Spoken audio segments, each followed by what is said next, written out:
Nakakapanibago ka naman, Kaloy. Dati magkasama pa tayo pero ngayon, tinatalo mo na ako ah. Pareho naman tayo ng layunin. Pero parang kumakampi ka sa kampo ng dilim. Di ba nga, ginamit lang natin sila nung may nagaganap na pagtugi sa iba pang aswang. Bueno, bilang respeto sa bandog na antingero, lalayo ako dito. Pero sa oras na muling mag-cross ang daan natin, asahan mong magkalaban na tayo. Wika ni Timoy. Matapos magsalita ay kagad na itong umalis sa lugar. Samantalang si Christina ay nagalit. Bakit hinayaan ng ama na makaalis si Timoy? Alam niyang hindi titigil ang matanda sa pagtugis kay Ben-Hur. Dagdag pa ng dalaga, kahit anong iwas nila sa gulo, meron pa ring mangyayaring hindi maganda. Mas mabuting iresolba kaysa takbuhan na lang ang problema. Tay, mawalang galang na po ah. Pero parang duwag po yata kayo. Wika ni Christina. Hindi kagad nakapagsalita ang ama. Mahahalata sa kinikilos na tinamaan ng husto sa punto ng dalaga, sapagkat totoo naman ang sinabi ng anak. Kahit itaboy pa si Timoy, gagawa ito ng paraan upang maipagpatuloy ang mga binabalak. Kahit ako man, nung ginagamit ko ang bisa ng mata ng agila, nagkakaroon ako ng hindi masukat na tapag.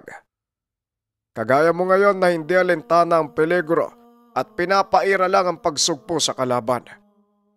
Pero anak, dapat maging balanse. Hindi sa lahat ng pagkakataon, kapusukan ang mananaig. Kailangan din nating isipin ang kalalabasan ng bawat hakbang na gagawin natin.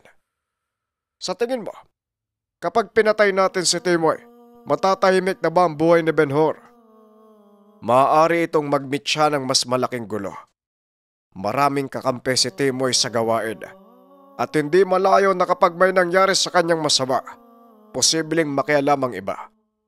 Sa ngayon umiwas na lang muna tayo hanggat makakaya.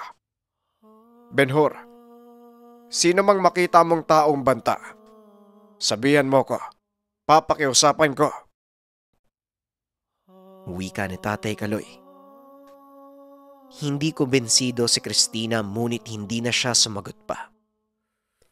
Habang si Tatay Kaloy naman, niyaya na ang anak pauwi ng tahanan.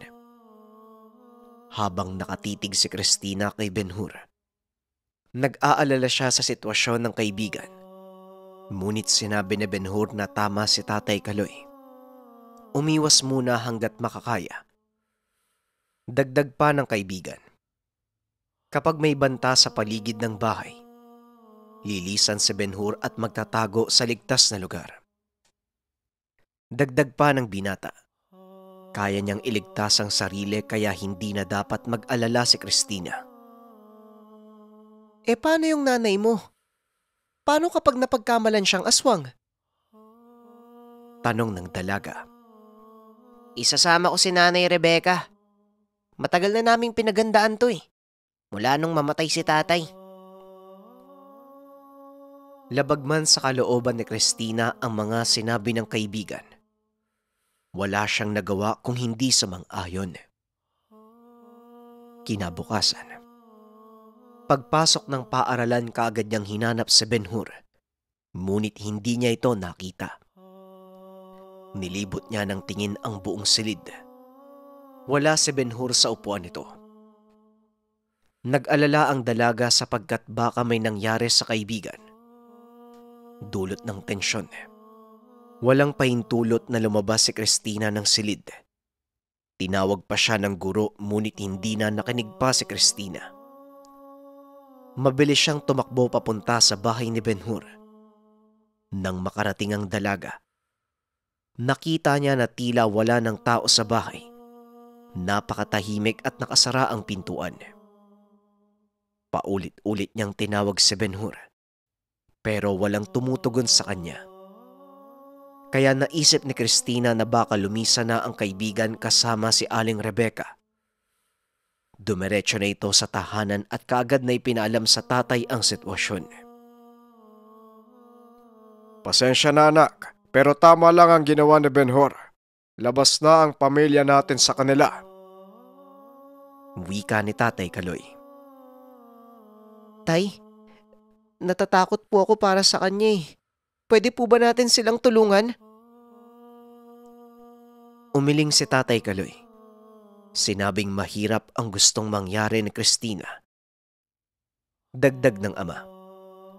Noon pa man sinabi niya nang huwag manghihimasok sa problema ng iba dahil ayaw niyang madamay ang pamilya. Nagalit si Christina dahil kaibigan niya si Benhur. At bukod pa dyan, kinikilala niya ito bilang kapatid. Ngunit patuloy pa ring iginiit ng ama na huwag makikisali sa gulo. Tay, kung yan po ang pasya niyo, nire-respeto ko. Pero sana tay, huwag niyo po sana akong pigilan sa gusto kong gawin. Hindi ako mapapanatag tay kapag merong nangyaring masama kay Benhur. Hahanapin ko po siya. Hanggat maaari, dadalhin ko dito sa bayang mag-ina. Wika ni Christina. Ano ba yung pumasok sa kokote mo anak? Dadalhin mo pa dito? Alam mo ba kung anong sinasabi mo? Talaga bang desidido ka sa gagawin mo? Madadamay tayo, Christina. Kaya ako tumigil sa panggagamot dahil gusto kong mamuhay ng tahimik. Wag na wag mong gagawin yan anak. Alam kong may isip ka na, pero dapat gawin mo ang tama para sa pamilya natin. Maniwala ka. Naranasan ko na ang nangyayari sa'yo ngayon, pero labis ko na itong pinagsisihan. Kaya nga nagbago ako mula nang magkapamilya. Tugon ni Tatay Kaloy. Lumabas ng bahay si Christina. Galit siya hindi sa ama, kung hindi sa sarili. Nagsisisi siya ng mga oras na yun. Dapat hindi na lang siya nagkaroon ng lihim na karunungan. Hindi sana sila naging magkaibigan ni Benhur. Mananatili siyang mangmang sa kaalaman. Dapat nakinig siya sa ama na huwag sundan ang tinahak na landas. Pero huli na. Napasubo na si Christina. Hindi niya na inisip ang kakalabasan ng mga planong lumilipad sa diwa. Ang nais niya ngayon, mailigtas ang kaibigan sa kahit anong bantang nakabang. Ngunit alam niya sa sarili na mahirap ang gagawing hakbang at malalaman pa rin ng ama ang lahat. Dahil hindi pa nalilipat sa kanya ang gabay. Isang hapon, papawi na si Christina at sumaglit siya sa tahanan ni Benhur. Nagbabakasakali ang dalaga na baka bumisita dito ang kaibigan. Nagkaroon na ng kaalaman si Christina noon tungkol sa bakas ng aswang. May mga palatandaang nakita si Christina. Meron din siyang kakaibang baho na naaamoy sa paligid. Ngunit hindi pamilyar sa kanya. Kabisado niya si Benhur, maging ang baho. Kaso nga lang kakaiba ang nasa paligid ng tahanan. May aswang ngunit hindi si Benhur. Kaya pala isipan ito para kay Christina. Pagkaalis niya sa lugar, bigla na lang nakarinig ng boses ang dalaga. Mabilis niyang hinawakan ang suot na kwintas. Pinakiramdaman ng paligid at maiging sinuri ang buong lugar. Ngunit wala namang ibang tao maliban sa kanya. Ang ipinagtataka ng dalaga, para itong bulong na tila nagmumula lang sa likod ng kanyang tenga. Maya-maya lang, muling narinig ni Christina ang boses. Ngunit sa pagkakataong ito, kagad siyang umikot kasabay ng pagsiko, ngunit wala siyang tinamaan. Paulit-ulit pa rin naririnig ng dalaga ang boses. Napatakip ng tenga si Christina. Tumakbo sa gubat at hinahanap kung sino ang bumubulong. Alam niya sa sarili na maaaring minamanipula siya dahil ayon kay Tatay Kaloy, sa oras na makaramdam ng kakaiba at tila hindi mapakali, gawa ito ng mangkukulam. Sinusubok ang kakayahan ng isang tao. Malalaman nito ang mga kahinaan. Kung sino ka man magpakita ka sa akin. Para kang duwag ah. Nagtatago ka lang. Kung talagang sinusubok mo ko, lumaban ka. Kahit gaano ka kalakas, hindi ako uurong sa'yo. Sigaw ni Christina.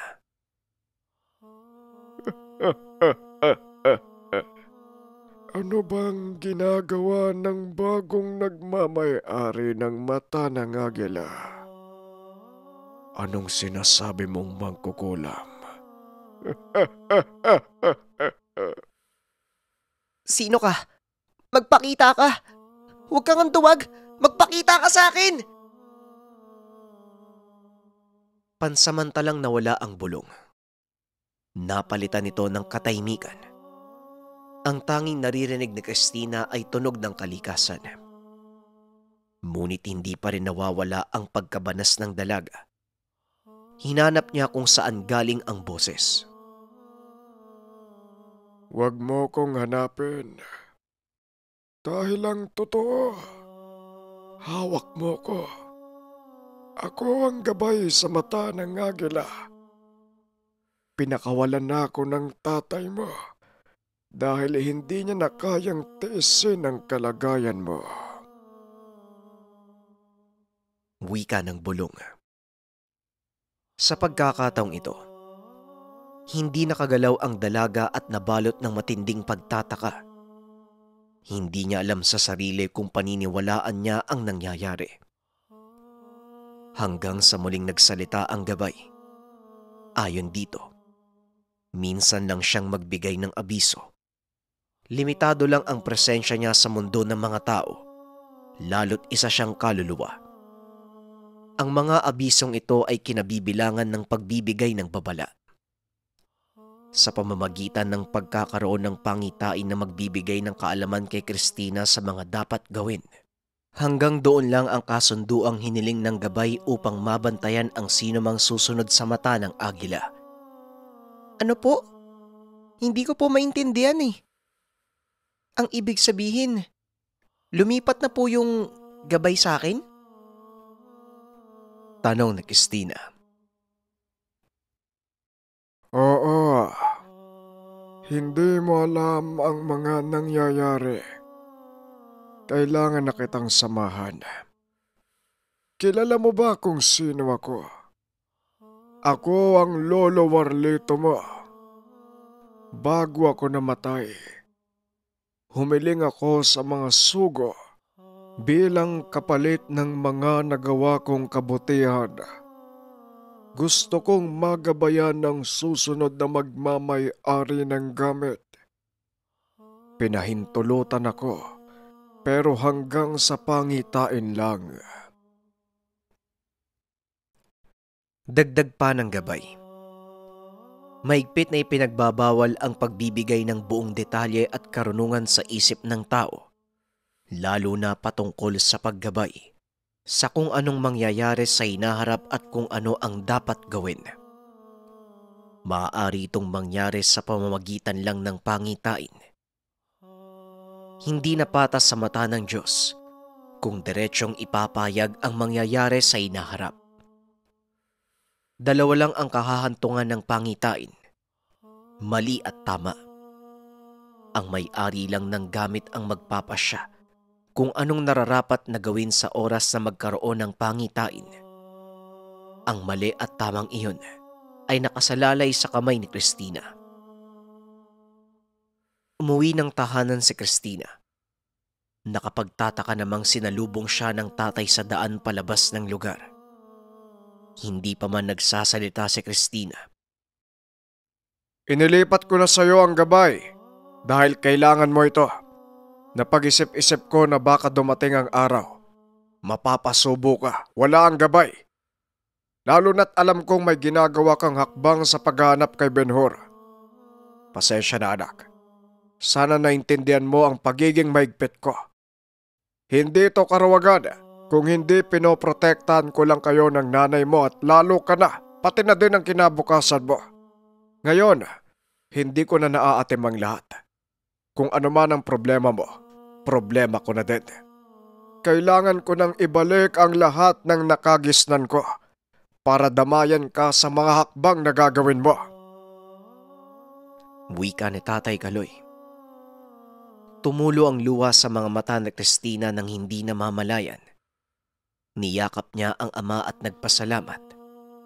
Sinabi ng ama na tama si Cristina. Mas magandang iresolba kaysa takbuhan ang problema. Bumalik na sa pagiging biyasa si Tatay Kaloy. Ngunit kaakibat naman ito ang panganib na maaaring dumating anumang oras. Araw-araw tinuturuan ni Tatay Kaloy ang dalaga. Hanggang sa matutunan ni Cristina, lahat ng mga nakakubling lakas ng mata ng agila. Totoo din ang sinabi ng Lolong Gabay. Nagpaparamdam ito ng ilang mga pangitain at madalas sa panaginip. Pinag-isipan kagad ni Cristina kung ano ang gagawin. Tama naman ang mga nagiging desisyon ng dalaga. Dahil na rin ito sa katalinuhan ni Cristina at malakas na kuryosidad. Habang si Tatay Kaloy, pabalik-balik sa gubat at minsan na may sumasama si Cristina. Kasabay nito marami siyang nakilalang mga albularyo at iba pang may mga karunungan. Ngunit hindi niya na nasilayan pa si Sareno. Hindi na ito nagpakita sa lugar. At ayon sa narinig niya sa mga nakakausap na biyasa, maaaring lumayas na si Sareno dulot ng kahihiyan.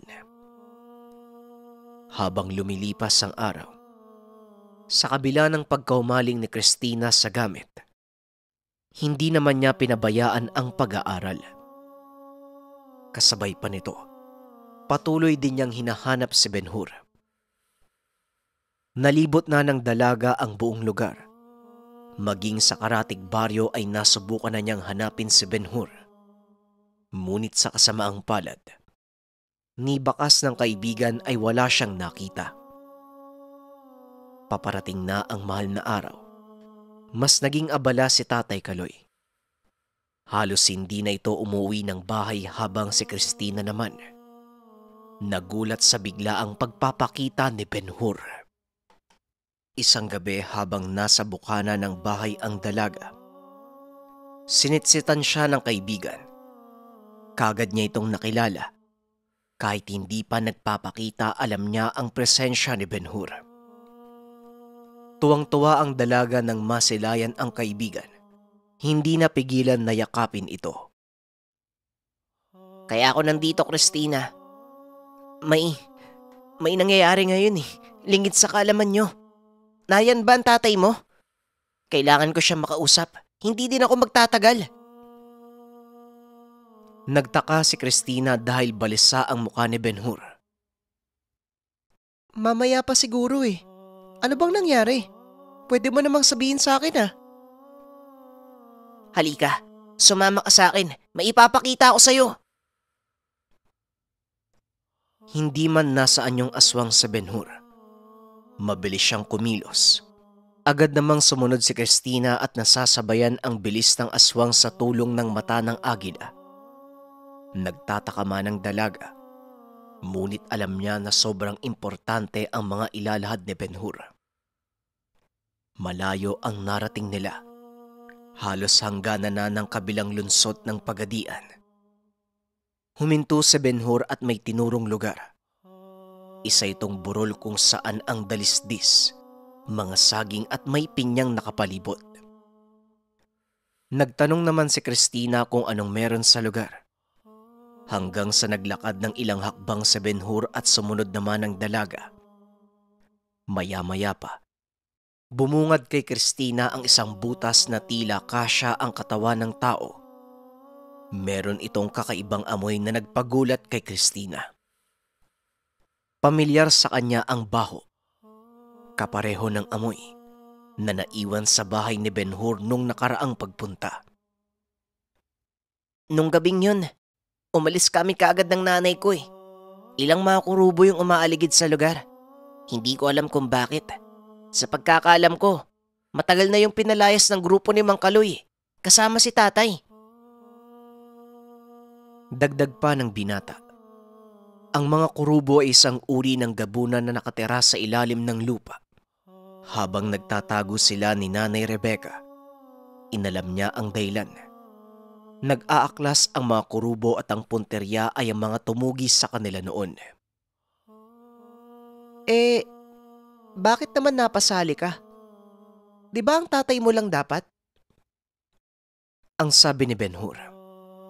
Hindi niya alam pero isang bagay lang ang nasisigurado niya. Nananalaytay sa kanya ang dugo ng ama.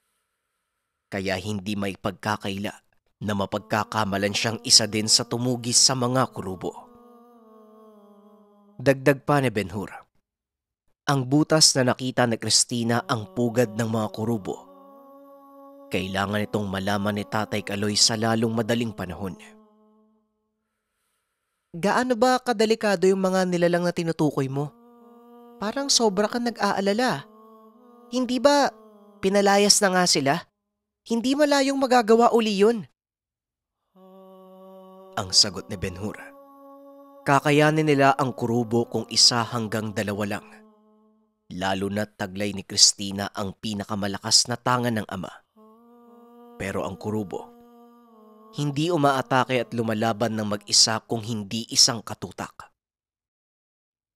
Sa pagpapatuloy ni Ben-Hur, kaya napasali ang ama sa pagtugis sa mga kurubo.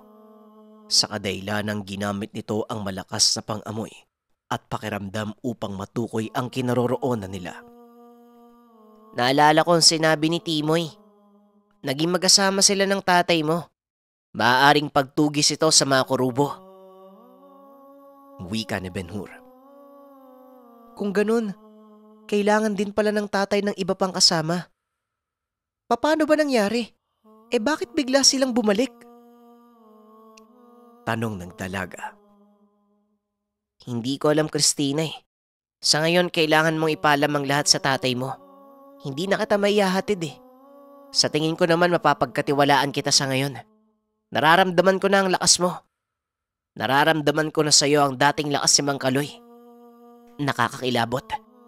Nakakakilabot yung presensya mo. Teka, sandali. Nandito lang din naman ako . Bakit hindi na lang natin isagawa yung plano habang wala si tatay? Hindi talaga ako sigurado kung kailan siya uuwi . Kung hindi ngayon, baka bukas. O baka sa susunod pa na araw. Wika ni Cristina. Hindi ko alam kung likas ba sa'yo ang tapang o dahil sa bitbit mo na tangan. Hindi ko din alam kung gusto mo lang makita yung gwapo kong muka . Pero, napakadelikado ng mga kurubo. Mabuti na lang ngayon wala sila dito sa lugar kaya nakakagala tayo ng malaya. Kung nagkataon na nandito ang mga kurubo, hindi pa man tayo nakakalapit sa lugar, inatake na tayo ng sangkatutak na aswang. Pero, sige na nga, may tiwala naman ako sa iyo . Mabuting mapag-aralan natin ang kinikilos nila para dagdag impormasyon. Pagbibigyan na din kita na makasama pa ako. Sa ngayon, mas mabuting libutin muna natin yung buong lugar. Nang sa ganun, malaman natin yung ibang detalye. Wika ni Cristina. Napakamot na lang sa ulo ang dalaga dahil sa kayabangan nito. Sa kanilang pagsusuri, napakaraming butas sa lugar. Hindi basta-basta makikita kagad dahil nakatago ang mga ito sa napakasukal na lugar. Aakalain mong walang butas dahil ang iba ay may mga nakatabo na damo. May ilan din na tila lagusan lang ng tubig. Pero kung walang kaalaman ang makakakita, iisipin na normal na butas lamang. Nagtanong si Cristina kay Ben-Hur kung sa lupa lang ba nakatira ang mga kurubo. Subalit ang sabi ni Ben-Hur, pinipiling manatili ng mga kurubo sa butas upang magtago. Ang iba, nakikisalamuha sa mga tao na tila karaniwang residente. Ilang sandali pa ang lumipas. Kagad lumapit si Ben-Hur kay Cristina. Hinablot ang kamay at mabilis na hinila palayo sa lugar. Dahil sa biglaang pangyayari, Hindi nakapagsalita si Christina at labis na nagtataka sa binata. Sa harapan mo, hindi mo ba napansin? Tanong ni Ben-Hur.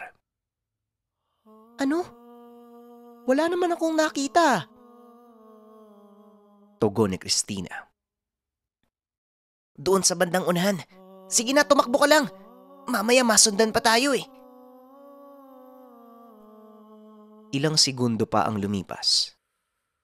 Nakakakilabot na mga angil ang bumasag sa katahimikan ng lugar. Hindi huminto ang dalawa sa kakatakbo. Nasunod lang si Christina sa kaibigan hanggang sa sobrang layo na nang narating. Sa tingin ko, hindi ko na kailangang ipaliwanag kung ano yung nasa harapan mo kanina. Narinig mo naman, di ba? May 2 kurubo na nagpaiwan sa lugar. Hindi ko na malayan. Ang galing nilang magtago ng presensya eh. Dumiretso ka na ng uwi sa inyo ha. Wika ni Ben-Hur. Hindi umalis si Christina. Ayon sa dalaga, matagal niyang hinanap si Ben-Hur. Maraming pagbabago ang nangyari sa buhay at isa na doon ang binata. Kaya hindi niya na nais pang mawalay ang kaibigan. Sumama ka na sa akin, Ben-Hur. Doon na lang tayo muna sa bahay namin. Ligtas kayo doon dahil sa presensya ng tatay ko. At saka si tatay, bumalik na sa pagiging bantugan. Tugon ni Christina. Umiling si Ben-Hur at sinabing, ang punterya ng kurubo ay ang dating tumutugi sa kanila. Kung magsasama sila sa isang tahanan, mas madali silang matutukoy ng kalaban. Kahit naman ako, Christina eh. Matagal na kitang gustong makita, pero pinipigilan ko lang. Napakadelikado ng sitwasyon. At saka, alam ko naman gusto mo lang makita yung mukha ko eh. Aalis na ako ha. Sabihin mo si Mang Kaloy sa mga nangyari. Wika ni Ben-Hur sabay talikod. Naglaho sa dilim. Bigla namang nag-iba ang paningin ni Christina. Kinabahan si Christina ng mga sandaling iyon dahil isang pangitain ang nakita niya. Meron siyang nakitang patay na hayop sa pangitain. Iniisip ngayon ni Christina kung ano ang kahulugan nito. Hanggang sa hindi malamang dahilan, tila may nagtulak sa kanya na sundan ng kaibigan. Kasabay ng kakaibang pakiramdam sa katawan, nagtayuan ang mga balahibo. Sinundan niya si Ben-Hur. Inalam ang bawat bakas na naiwan ng aswang at landas na dinadaanan. Ilang sandali pa, nakarinig ang dalaga na tila nag-aaway ng mga aso. Mabilis na pinuntahan ni Christina ang kinaroroonan at bumungad sa kanya si Ben-Hur. Pinagtutulungan ng 2 malalaki at nakakakilabot na nilalang. Mukha itong mga asong agnas ang muka. Mabalahibo. Ang katawan ay sa tao. Kitang-kita ng dalaga na maraming tinamong sugat si Ben-Hur at halatang hinang-hinana ang katawan. Hindi nagdalawang isip si Christina na hawakan ang mata ng agila. Nag-usal ng malakas na poder. Pagkatapos nun, humarang siya at namagitan sa mga nilalang. Nasaan yung aswang na si Ben-Hur? Anong ginagawa mo dito? Umalis ka na. Baka may gawin sa iyo mga kurubo. Wika ni Ben-Hur. Hindi nagsalita si Christina. Tinikom ng dalaga ang kamao at paglipas ng ilang segundo. Nagulat si Ben-Hur sapagkat nakita niyang sobrang bilis ni Christina. Hindi pa nakakagawa ng hakbang ang mga kurubo. Bigla na lang itong nagsitumbahan. Umungol na tila sobrang nasaktan. Namangha si Ben-Hur. Ibang-iba na si Christina. Napakabangis at hindi man lang nagawang makapanlaban ng mga kurubo. Nagpalipat-lipat ito sa lugar at hindi na nasundan ng paningin ni Ben-Hur. Ginulpi niya ang 2 aswang hanggang sa biglang inangat ni Christina ang mga kamay at nag-iyakan ang mga kurubo. Halos sabay pa ang mga itong nag-anyong tao, nagmakaawa na wag silang patayin. Samantala, nagulat naman si Christina ng mga sandaling iyon dahil pareho pala ang dalawang aswang. Tingin niya, kasing edad niya lang ang mga ito. Nakaubot-hubad at nakalitaw ang maselang parte. Makikita din ang mga pinsalang tinamo ng mga ito mula sa kanya. Pakiusap, wag mong ituloy yung gagawin mo. Mamamatay kami. Wika ng isa sa mga kurubo. Mamamatay? Sa tingin nyo ba hindi ko alam ang binabalak nyo sa amin? Di ba nabigyan na kayo ng pagkakataon? Ano naman ang dahilan nyo? Bakit kayo namemerwisyo? Tanong ni Christina. Kaagad namang sinabi ng isa pa ang dahilan. Ayon dito, nag-aaklas lang sila dahil natatakpan na ang kanilang pagkatao. Hindi na sila makapamuhay dahil may banta sa bawat gagawin. Anong banta yung sinasabi nyo? Hindi magiging banta ang mga taong tinutukoy mo kapag marangal ang sinasabi mong pamumuhay. Sige nga, ano bang ginagawa nyo sa araw-araw? Tanong ni Christina. Kumakain ng tao ang mga kurubo, Christina. Ang karne ng tao ang panlaman tiyan nila. Huwag kang makinig sa rason ng mga yan.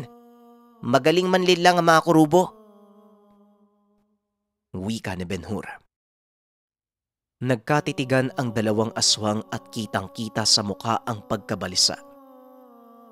Bigla namang nanlisik ang mata ng isa pa at sinunggaban si Christina. Kagad itong sinalubong ng dalaga.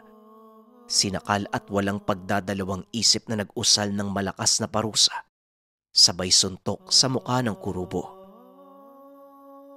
Mukhang nabasag na kalabasa ang mukha nito. Halos mahiwalay ang panga sa mukha. Nangingisay at ilang segundo lang ay binawian na ng buhay.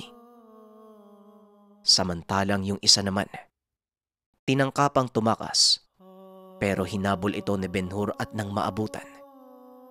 Inipit ang leeg.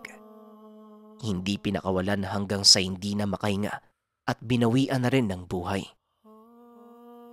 Kinaladkad ni Ben-Hur ang katawan ng kurubong napatay at itinabi sa isa pa. Kumuha ng maraming tuyong kahoy. Tinabunan ang mga labi at sinunog. Oy Ben-Hur, sigurado ka bang kailangan pang gawin yan? Tanong ni Christina. Kailangan nating masunog ang katawan ng kurubo. Kung hindi ako nagkakamali, kinakain sila ng sariling kauri. Batay ito sa sinabi ng tatay ko nung nabubuhay pa eh.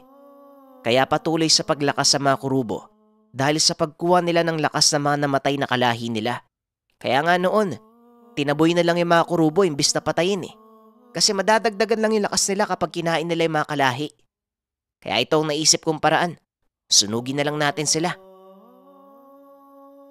Tugon ni Ben-Hur. Nakakamangha ah. Pero bakit hindi na lang sila magpatayan? Alam pala nila na makukuha nila yung lakas ng bawat isa eh. Tanong na Christina. Magandang tanong yan pero hindi sila pwedeng magpatayan eh. Nakasumpa ang mga kurubo sa isa't isa. Walang bisa ang salin lakas kung sila mismong magpapatayan. Walang kabuluhan kung pansariling kapakanan lang iniisip. Ang pagsaling lakas, pagpapahintulot sa kaluluwa ng namatay. Ililipat ang lakas sa kauri upang mabigyan ng hustisya ang pagkamatay ng isa. Alam mo, Christina, hindi lang ako gwapo. Marami din akong kaalaman. Pagpapaliwanag ni Ben-Hur. At dagdag pa nito, kapag ang isang kurubo naman ay pinatay ng kauri gamit ang ibang tao o nilalang, hindi pa rin ito uubra sapagkat nakasumpa sila sa isa't isa. At anumang pamamaraan para makuha lang ang lakas ng isa ay hindi mabibigyan ng pahintulot. Ngunit sa kabila ng lahat, walang nangahas na mag-isip na ganun sa sariling kalahi. Sa oras na malaman ng pinuno ang pagtaliwas nila sa batas, kaagad silang pupugutan ng ulo. Sige na, Christina. Ano pang ginagawa mo dito? Umuwi ka na.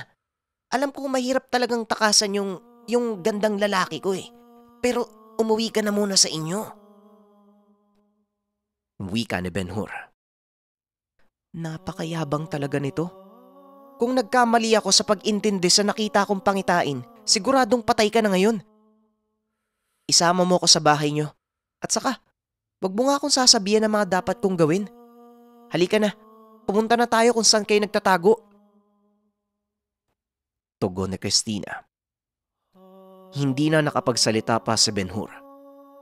Tumango na lang ito bilang pagsang-ayon. Naglakad na ang binata kasabay ng unti-unting pagbalik sa anyong tao. Maraming sugat ang binata, pero hindi ito ininda ni Ben-Hur. Hanggang sa makarating sila sa pagadian. Ang layo na nito sa tahanan ni Christina. Tinuro ni Ben-Hur ang isang bahay sa unahan. Sinabi ng binata na doon sila namamalagi at doon talaga ang tirahan ng pamilya. Hindi makapaniwala si Christina. Malaki ang tahanan ng pamilya ni Ben-Hur. Halatang may kaya sa buhay ang naninirahan. Isang palapag, ngunit nakaangat sa lupa na karaniwang tahanan noon ng mga Kastila. May malalaking haligi. Malawak ang silong sa may hagdan sa gitna. Napapalibutan din ang lugar ng mga tanim pero tila hindi na napangalagaan. Binalot na ito ng mga baging at nagkalat na ang mga tuyong dahon. Pasensya ka na ah. Ang totoo may kaya kami.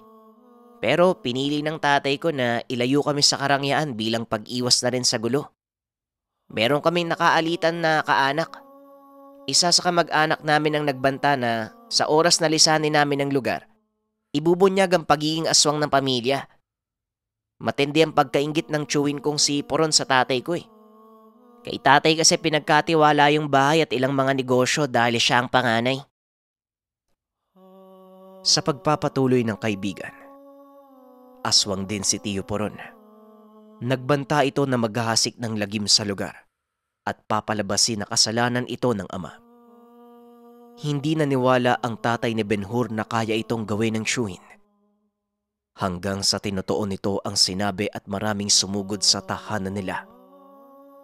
Napilitan silang lumikas at para maging ligtas. Nagpanggap silang mga karaniwang tao. Hanggang sa namatay na lang ang lolo at lola. Pinagharian ng tiyo ang lugar na naging dahilan ng pagbagsak ng negosyo. Ang natira na lamang ang pinanghahawakan ng tatay ni Ben-Hur, ang koprahan at ilang lupain na may tanim na palay. Ganun ba? Mayaman pala kayo? Nasa na ngayon yung tiyuhin mo? Tanong ni Christina. Tumugon si Ben-Hur na hindi niya alam. Hindi din niya alam kung buhay pa ang tiyuhin o patay na. Basta pagbalik nila sa tahanan ay wala ng taong naroon. Dagdag pa ng binata, ang pag-alis ng nanay sa araw-araw ay hindi dahil sa pagtitinda, kung hindi ito pala ang nagpapalakad ng koprahan malapit sa sentro ng Zamboanga. Hindi na nagsalita si Christina. Sumunod ang dalaga hanggang sa nakarating sa silong ng bahay. Bumungad sa kanya si Manang Rebecca. Nakangiti ito habang kinakawayan sila. Nang mga sandaling iyon, malalim na ang gabi kaya napatanong si Manang Rebecca, bakit napadako sa lugar si Christina? Sasabihin sana ni Christina ang dahilan, ngunit pinangunahan siya ni Ben-Hur. Paano yan nay? Si Christina hindi makatiis eh. Bumisita na nga ako sa kanila para makita niya yung mukha ko. Pero gusto pang sumama. Masyadong mapilit, kaya pinayagan ko na lang. Wika ni Ben-Hur. Napakayabang talaga nitong anak ko, oo. Pero iha, malayo ah. Mabuti na lang kaya mong maglakbay. Tanong ni Manang Rebecca. Wala pong problema. Kaya ko naman pong maglakbay, saka oo. Napakayabang po talaga niyang anak niyo. Tugon ni Christina.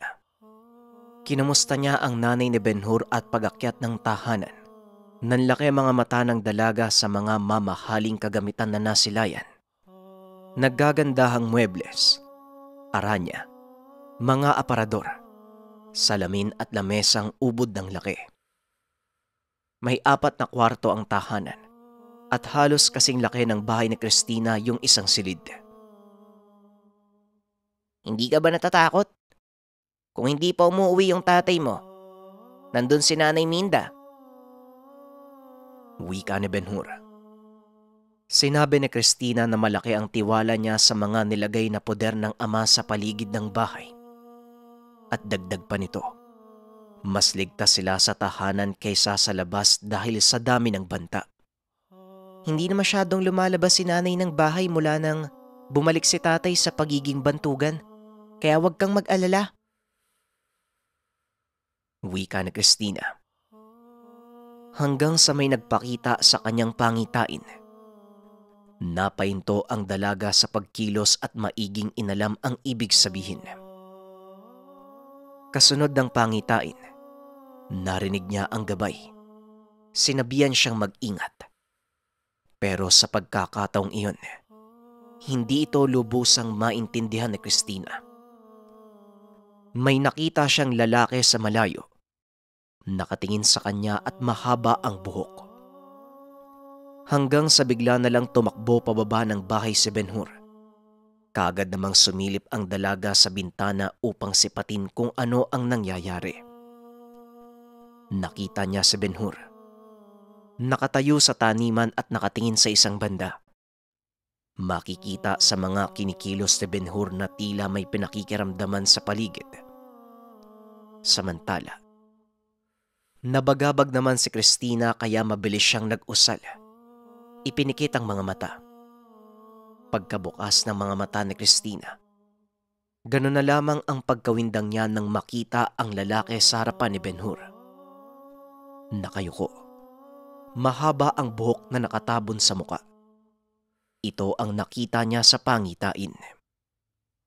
Dali-daling bumaba ng bahay si Christina.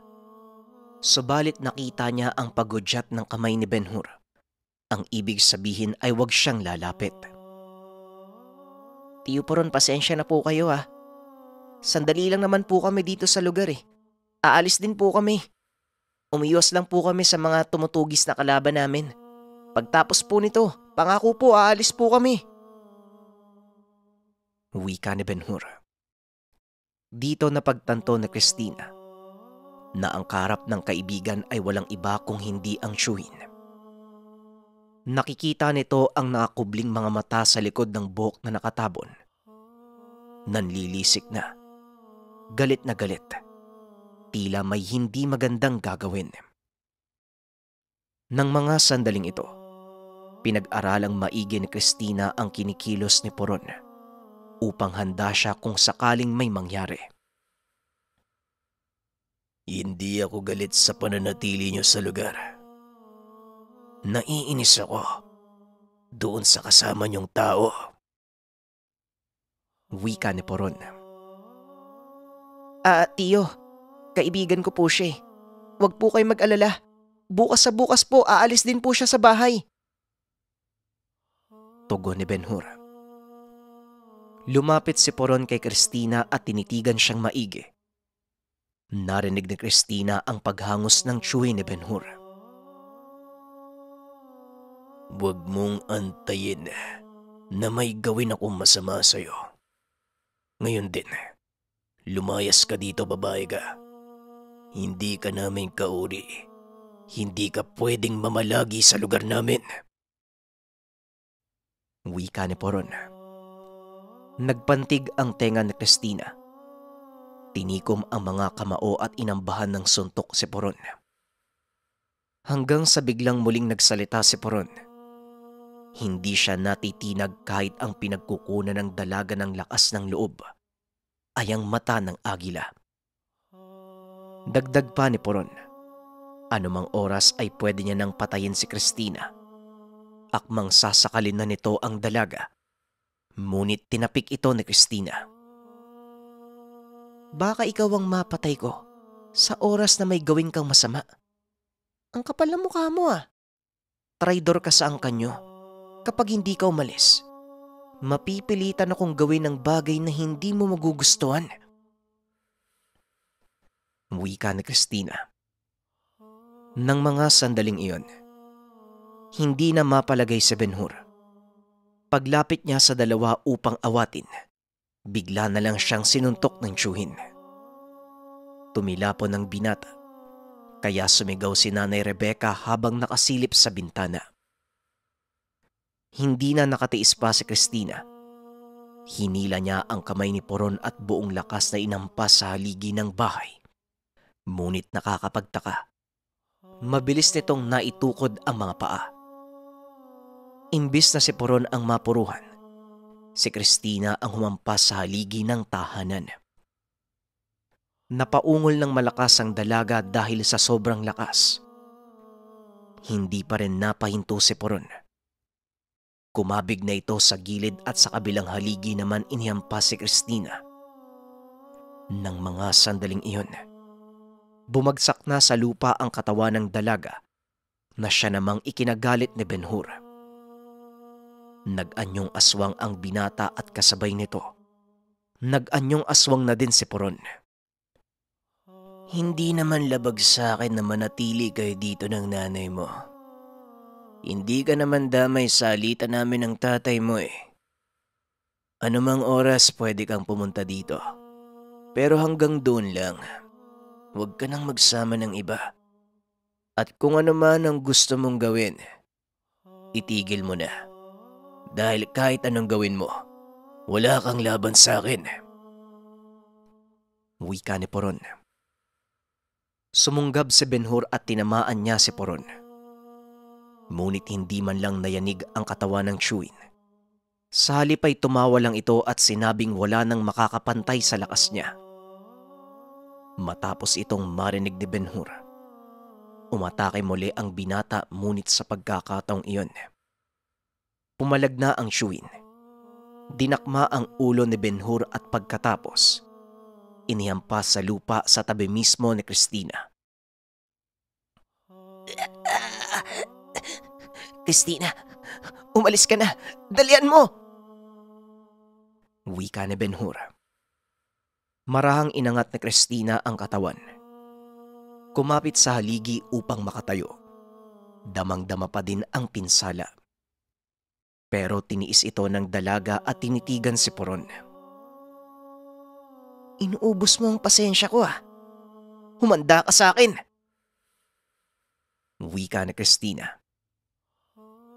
Aba, talagang nagagawa mo pang magyabang. Bakit? Hindi pa ba naubos ang pasensya mo?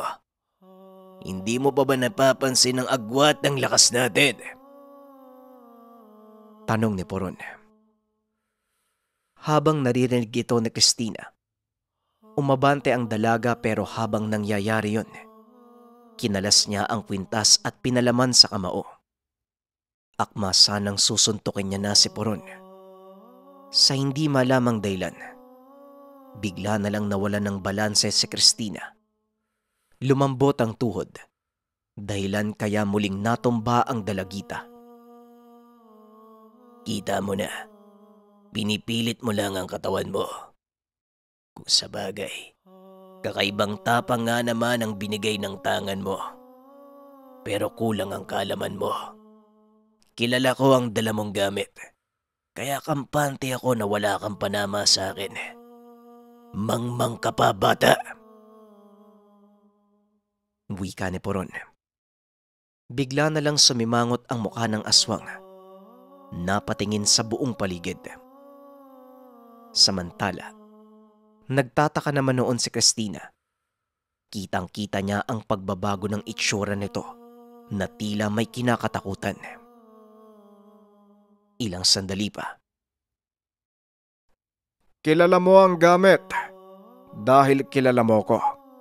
Tama, kampante nga.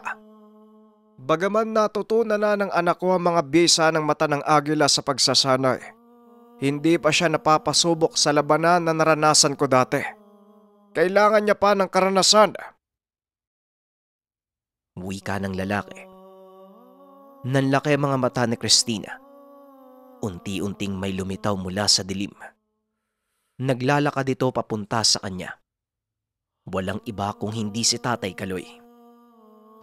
Si Puro naman, tila nabahag na tuta. Umatras ito at tumingin sa buong paligid. Naghahanap siya ng matatakasan. Paano ka nakarating dito? Hindi kita naramdaman. Wika ni Poron. Teka lang, kakamustahin ko muna ang anak ko. Christina, ayos ka lang ba? Aral mo yan eh. Huwag kang magpapadalos-dalos. Isipin mo palagi ang kakalabasan ng mga gagawin mo. Ay nakong bata to, oo. O sige, balik tayo dito kay Poron. Pinalampas ko lang ang pagmamalabis mo noon. Lalo na yung pang-aapi mo sa kapatid mong si Waldo. Labas man ako sa alitan ng pamilya nyo. Pero ang saktan mo ang anak ko, hindi ko yun mapapalagpas. Oh, bakit parang nawala yung angas mo? Wala pa naman akong ginagawa sa'yo ah. Dito natin makikita yung kahalagahan ng karanasan, ano? Kumbaga, wisdom versus knowledge. Wisdom, meron kang karanasan para masubukan ang iyong kaalaman. Knowledge kasi ito yung alam mo lang in theory, pero hindi mo pa siya nagagawa in real life. Kaya naman, ang pinakamabisang paraan talaga upang matuto tayo, una, aralin mo muna ang isang bagay at syempre ia-apply mo siya sa sariling buhay.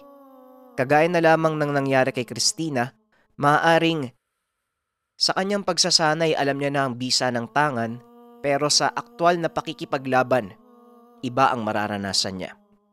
Abangan pa natin ang mangyayari sa susunod na kwento. Paalam.